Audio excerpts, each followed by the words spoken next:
Assalamualaikum warahmatullahi wabarakatuh. Anak-anak, kita lanjutkan pelajaran kita lagi. Kali ini kita akan belajar tentang perkembangbiakan pada hewan. Sebagaimana pada tumbuhan, perkembangbiakan pada hewan ini bisa dilakukan dengan dua cara, yang dikenal dengan istilah seksual dan aseksual. Kalau pada perkembangbiakan pada tumbuhan dikenal dengan istilah generatif dan vegetatif, sedangkan pada perkembangbiakan pada hewan ini dikenal dengan perkembangbiakan seksual dan aseksual. Seksual itu melibatkan organ seks atau melibatkan organ reproduksi, melibatkan fertilisasi, peleburan antara sel telur dan sel sperma, sedangkan aseksual ini perkembangbiakan tanpa melibatkan peleburan sel telur dan sel sperma, atau perkembangbiakan dengan menggunakan anggota tubuhnya, bagian anggota tubuh hewan itu sendiri. Perkembangbiakan aseksual pada hewan itu dikenal ada 3 macam, yaitu dengan cara membentuk tunas, kemudian fragmentasi, dan yang ketiga adalah partenogenesis. Oke, sekarang kita akan bahas masing-masing perkembangbiakan aseksual pada hewan tersebut. Yang pertama yaitu dengan cara membentuk tunas. Perkembangbiakan dengan cara membentuk tunas ini terjadi pada hewan dari filum Coelenterata. Contohnya seperti pada Hydra sp. Pada Hydra sp, pada bagian tubuhnya itu terdapat tunas, dan beberapa lama kemudian tunas itu akan lepas dengan sendirinya dan membentuk individu yang baru. Yang kedua yaitu fragmentasi. Contoh hewan yang melakukan fragmentasi adalah planaria. Perkembangbiakan dengan cara ini terjadi melalui 2 tahap.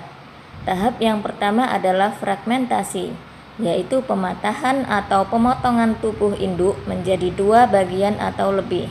Selanjutnya terjadi tahap regenerasi, yaitu setiap potongan tubuh induk tersebut membentuk bagian tubuh lain yang tidak ada pada bagian tersebut, yang pada akhirnya setiap potongan tubuh tersebut akan membentuk individu baru dengan bagian tubuh yang lengkap seperti induknya.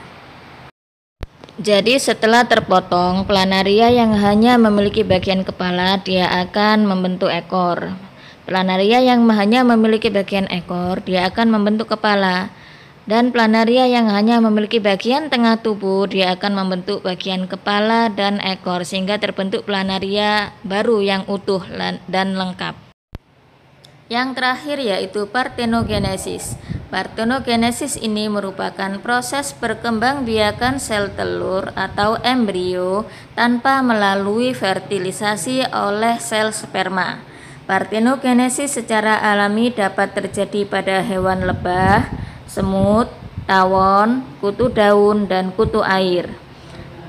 Contoh pada lebah. Pada lebah ini ada 3 macam lebah. Ada lebah ratu, lebah pejantan, dan lebah pekerja atau lebah betina.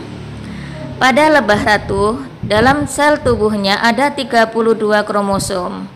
Dan sel ini bisa mengalami pembelahan secara meiosis menghasilkan sel kelamin atau sel telur dengan 16 kromosom. Jika sel telur ini tidak dibuahi oleh pejantan, maka sel telur ini akan berkembang menjadi individu baru secara partenogenesis, sehingga individu baru ini akan memiliki 16 kromosom. Kemudian individu baru yang tumbuh dari partenogenesis ini menjadi lebah pekerja atau lebah betina. Sedangkan sel telur dari lebah ratu yang dibuahi oleh pejantan akan berkembang menjadi lebah ratu atau lebah pejantan dengan 32 kromosom. Jadi pada lebah ini, lebah itu punya peran masing-masing ya anak-anak. Untuk lebah ratu itu dia perannya menghasilkan keturunan. Melalui partenogenesis yang nantinya akan menjadi lebah betina, yang lebah betina itu nanti akan berperan sebagai lebah pekerja, dan bisa juga melalui peleburan sel spermanya lebah pejantan nanti akan menghasilkan lebah pejantan atau lebah ratu. Lebah ratu nanti fungsinya menghasilkan keturunan, dan lebah pejantan fungsinya juga membantu lebah ratu menghasilkan keturunan dan juga bisa berfungsi sebagai lebah pekerja juga.